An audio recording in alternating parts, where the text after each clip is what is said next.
Selamat datang di Brilio Pesta Bola 2022. Sobat Brilio, kita sudah sampai pembahasan di grup G. Nah, di grup G ini seperti warna baju saya. Ada tim yang identik dengan warna kuning yang sebentar lagi kita akan bahas dengan Titis Widiatmoko. Halo.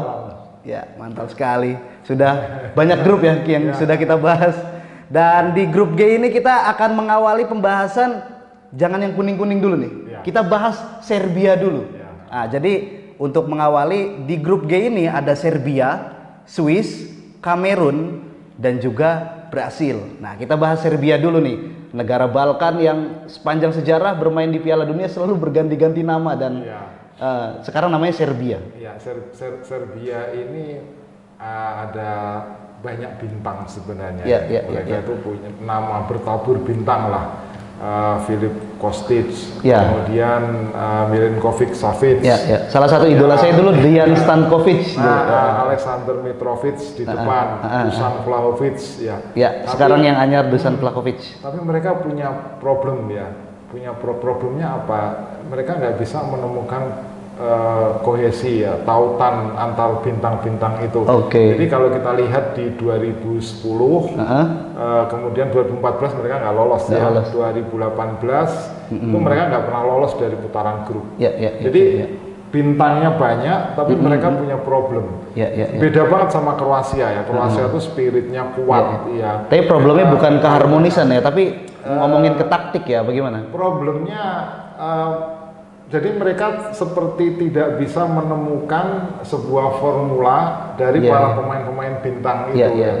Tapi ada sesuatu yang menarik ya, kalau kita lihat 2019 itu di kualifikasi Euro mereka kalah dari Portugal di tahun 2019. Tapi kemudian di kualifikasi Piala Dunia 2022 mereka bisa mengalahkan Portugal. Bahkan mereka bisa menjadi lolos otomatis ya, juara grup ya, langsung lolos otomatis. Ketika itu kalau Paris ingat itu gol dari mereka butuh kemenangan di Lisbon di partai terakhir lawan Portugal, dan gol dari Mitrovic menit 94 atau 95 yang membuat Portugal akhirnya ketar-ketir ya. Betul, akhirnya Portugal kan harus ikut playoff kan, melawan Makedonia Utara. Tapi setelah itu ya, setelah kita lihat dari 2019 ke kualifikasi 2021 kan ada kenaikan ya. Nah, ini faktornya siapa? Ini faktornya karena ada pelatih yang namanya Dragan Stojkovic ya. Kalau Faris tahu, ini legenda Serbia, dia pemain tengah dulunya ya. Lebih banyak berkecimpung di Jepang, di China, tapi kemudian sekarang dia melatih tim nasional. Mantan jenderal ya di lapangan tengah. Betul, Stojkovic ini terkenal dulu di tengah ya, pengatur serangan. Nah, dia ini punya karisma, kemudian punya pengetahuan lah ya, pengetahuan tentang pemain-pemainnya. Kemudian dia juga figur pemersatu. Nah, dengan kehadiran dia ini diharapkan problem Serbia yang selama ini muncul, yaitu seringkali nggak bisa mempertautkan kekuatan bintang-bintang mereka itu bisa dibenahi. Jadi ada harapan sih bagi Serbia tahun ini. Apalagi kalau dari lihat materi pemain ya, mereka bagus banget ya. Milinkovic di belakang tadi sudah saya sebutkan juga, Milinkovic Savic. Nah, di depan aja mereka bingung ini, Mitrovic, kemudian Dusan Vlahovic, kemudian satu lagi Luka Jovic. Cukup numpuk ya strikernya ya. Bintang semua sebenarnya, tapi itu tadi karena nggak bisa meramu kekuatan bintang sehingga mereka seringkali gagal. Nah, tahun pattern ini bermain yang seperti apa nih yang seharusnya dilakukan oleh Serbia gitu, agar bisa mencontoh saudara tirinya mungkin Kroasia gitu kan. Nah, karena nanti di grup G ini Serbia juga akan melawan Swiss ya, dengan modal perempat final Euro 2020-nya gitu kan. Swiss juga diisi oleh banyak bomber anyar kayak Denis Zakaria, Embolo, dan juga beberapa pemain tengah yang potensial. Xherdan Shaqiri juga kabarnya masih akan bergabung, tapi Jan Sommer, pahlawan mereka di Euro, sayang sekali nggak bisa bergabung. Ya, Sommer ini figur menarik ya, karena dia yang membawa Swiss waktu itu menang lawan Prancis penalti ya, waktu itu per-8 final Euro 2020, dan mereka lolos ke perempat final. Di perempat final pun sebenarnya mereka bisa saja mengalahkan Spanyol kalau nggak ada kartu merah waktu itu.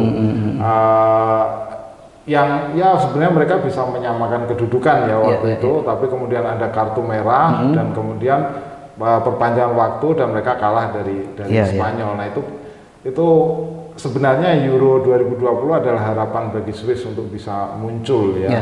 Itu kekuatan yang kita tahu adalah kekuatan terbaik mereka ya. Ada Rodriguez, Seferovic, di samping ya. Kemudian kita lihat sekarang juga mulai ada Denis Zakaria ya.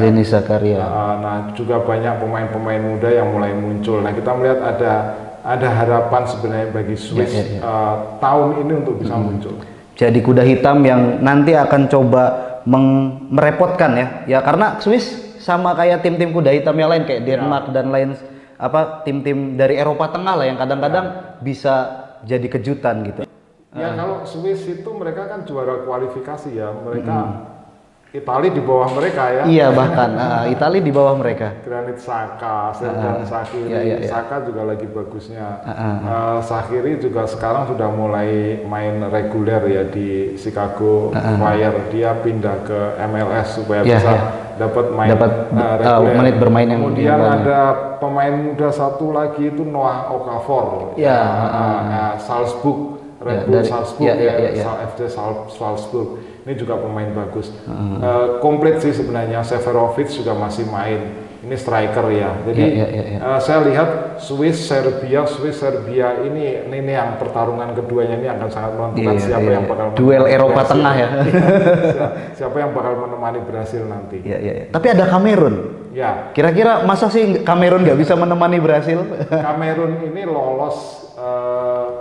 Seringkali dia lolos ke Piala Dunia ya, dari wakil Afrika 7 atau 8 kali mereka lolos ke putaran final, tapi kemenangan terakhir di Piala Dunia itu mereka dapatkan 20 tahun lalu 2002 itu lawan Arab Saudi, lawan yang enteng ya. Jadi Kamerun itu seringkali lolos tapi nyaris sulit sekali untuk bisa berprestasi di Piala Dunia, kecuali tahun 90 ya itu yang ketika mereka di partai pembuka waktu itu menang lawan Argentina ya, golnya Oman Beach waktu itu ya, sundulan kepala. Ini Kamerun ini sama kayak tim katrol ya di Liga Inggris gitu kan, gampang lolos gitu kan ke Liga Primer tapi ya gampang degradasi juga. Iya, dan mereka sulit untuk bisa tampil bagus tapi kali ini kan si siapa namanya Eto'o presidennya ya, presiden PSSI-nya Kamerun ini kemudian dia angkat tuh Rigobert Song, pemain yang pengalaman lah senior pengalaman. Nah dia harapkan si Rigobert Song ini bisa mengubah kondisi timnya, paling enggak dia bisa berharap kepada pemain-pemain yang disebut sebagai diaspora Prancis ya, pemain-pemain yang banyak yang lahir di Prancis. Ada Carl Toko Ekambi, strikernya Lyon. Kalau Faris ingat itu di kualifikasi waktu itu tuh di playoff di zona Afrika dia lawannya Aljazair, dan itu adalah salah satu pertandingan sepak bola paling dramatis yang saya pernah lihat ya. Jadi itu waktu itu Ekambi itu yang bikin gol di menit terakhir perpanjangan waktu. Dan itu partai penentuan ya yang bisa membuat mereka akhirnya lolos. Tapi kalau kita lihat di situasinya mereka sial sekali ya, karena mereka berada di grup yang sangat sulit. Dan secara komposisi pemain juga tidak ada ya mungkin pemain yang prolific gitu kayak Samuel Eto'o dulu atau zamannya Roger Milla. Choupo-Moting, ada Carl Toko Ekambi. Kalau di level klub itu yang sekarang lagi bagus itu Sambo Anguissa ya. Yang di Napoli sekarang. Ada wonderkid mereka tapi masih di bawah 17 tahun, Youssoufa Moukoko. Tapi itu mungkin akan lebih memilih pemain-pemain yang lebih berpengalaman ya cuma lagi-lagi problem mentalitas. Kemudian ya kita lihat Kamerun nggak sebegitu komplit ya timnya ya. Jadi dan ditambah lagi mereka berada di grup yang sangat sulit. Nah sulit gitu kan. Serbia dan Swiss akan punya potensi menyulitkan. Kalau ini bukan potensi menyulitkan lagi, tapi pasti menyulitkan karena Brasil ya negara yang paling sepak bola gitu, 5 kali juara dunia, dan 2022 ini adalah kesempatan mereka untuk kembali coba mendapatkan gelar ke-6-nya. Ya betul, banyak yang bilang bahwa ini adalah kesempatan terbesar bagi Brasil untuk dapat gelar yang ke-6 setelah terakhir itu 2002 ya. Karena apa? Karena memang Kalau kita lihat materi Brasil itu dari titik paling belakang sampai titik paling depan itu nyaris komplit ya, semuanya world class quality semua lah. World class quality, bintang 5 semua kalau di PES itu. Bintang 5 semua lah, istilahnya kayak gitu. Itu kalau bicara dari materi pemain dan dari sisi motivasi juga sangat besar Nah, superstar mereka Neymar ini peak usianya ya 30 tahun ya usia peaknya dia, dan dia musim ini juga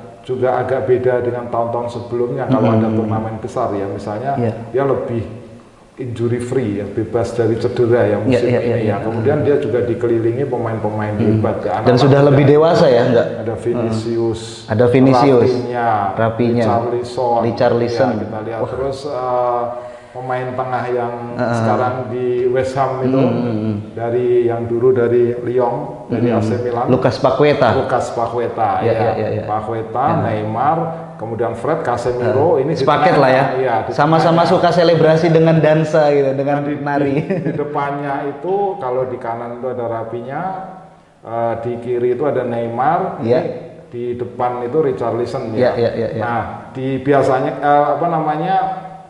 dalam posisi seperti itu Vinicius harus di bangku cadangkan ya, kecuali kalau misalnya pengen main cepat ya, antara Fred kemudian Paqueta ini Casemiro ini salah satu harus didorong, kemudian Neymar masuk ke tengah, Vinicius dipasang di kiri. Jadi mau kayak apapun Brasil ini kekuatannya ya bagus sekali. Di belakang ada Marquinhos, ada Thiago Silva, kemudian di kirinya Alexandro, di kanan ada Danilo. Hampir sama ya, pemain cadangan dan pemain intinya itu punya kualitas yang sama. Kipernya sama Alisson Becker. Orang mau milih siapa? Mereka rival di Manchester City dan Liverpool ya. Sekarang mereka saling bergantian. Kayaknya Ederson bukan ini deh, bukan ditugaskan sebagai kamu pelengkap ya, bukan gitu. Paling nanti gantian, udah ada jatahnya gitu ya. Jadi kalau dibilang pelatih yang paling pusing untuk memasang skuadnya, untuk membentuk sebuah skuad sepak bola itu ya pelatih Brasil. Karena apa? Karena ya pemainnya semuanya punya kualitas yang sama. Jadi tinggal dia tuh mau pakai strategi apa dan dia mau pasang siapa. Tapi ada satu risk ya, ada satu problem terbesar Brasil yang sulit sekali untuk bisa diatasi ya. Problemnya apa? Problemnya itu sejak mereka kehilangan Ronaldo ya, El Fenomena itu ya, Nazario da Silva ya, kata orang El Gordo, the real Ronaldo ya. Ronaldo Ori kalau kata anak zaman saya. Striker terbaik dunia ya, 2000 waktu 98 yang dia pakai potongan rambut cuplis atau 2002 itu. Ya, 2002 ya. 2002 ya. Semenjak itu Brasil ini seperti susah sekali mendapatkan striker yang sangat tajam. Ya itu problem dia ya. Tapi tahun ini kita lihat ada Richarlison ya. Kemudian Gabriel Jesus di bawah ya. Bisa berharap pada dua pemain itu ya. Dan satu lagi kayaknya striker lokal ya, sepertinya yang dulu pernah main di Fiorentina itu. Tapi di Brazil ini 26 nama sudah fix diumumkan, dia jadi tim kedua yang mengumumkan nama-nama pemainnya.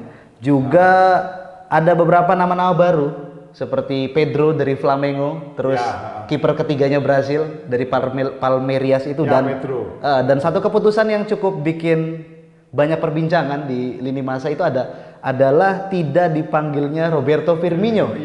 Ya tadi Pedro yang saya maksud, pemain yang dulu pernah di Fiorentina itu yang sekarang di Flamengo ya. Karena apa? Karena memang pilihan strikernya kan dia harus melepas, mau nggak mau dia harus lepas salah satu dari nama-nama itu yang dilepas. Saking banyaknya saking banyak si Bobby ya akhirnya ya. Karena apa? Karena dia cari pemain yang memang betul-betul the real goal getter ya. Di situ dia lebih suka memang dengan Richarlison. Kemudian di backupnya ada Gabriel Jesus ya. Kemudian di backup yang terakhir pada posisi yang dibutuhkan pada posisi tertentu adalah Pedro. Nah stylenya ini yang dia cari style yang memang beda.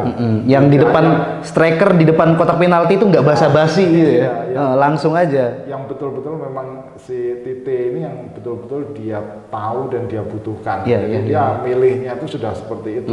Saya mau butuh si ini untuk strategi ini itu yang dia ambil, dia nggak peduli tuh yang lain punya kualitas atau kapabilitas yang lebih. Ya walaupun Firmino juga bisa diandalkan sebagai seorang super sub, tentunya Tite ini bisa jadi sedang menjalankan perjudian ya gitu kan untuk Qatar 2022 ini. Ya dibilang perjudian juga apa namanya kurang pas ya, karena itu prerogatif pelatih untuk siapa dia milih. Tapi saya pikir dia sudah sangat yakin dengan Anthony, dengan Martinelli, dengan Vinicius, dengan Neymar, Pedro.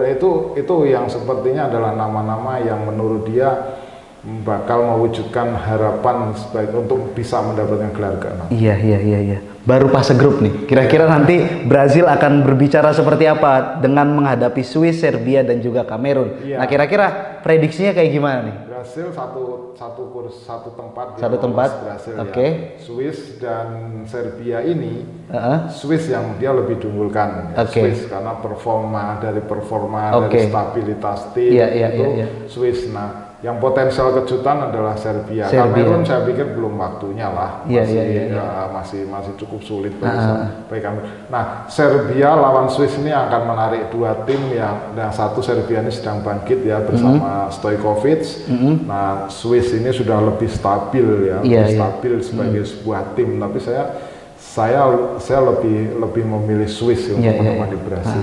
Dengan pelatih Murat yakinnya ya. Jadi prediksi Titis Widiatmoko seperti itu. Kalau saya mungkin Brasil, Serbia, Kamerun lah nomor 3. Swiss kayaknya nanti tiba-tiba ada kenapa gitu. Tapi ya Kamerun tidak diunggulkan, berarti itu PR-nya Samuel Eto'o untuk membangun timnasnya lebih baik. Brilio Pesta Bola 2022, sampai jumpa.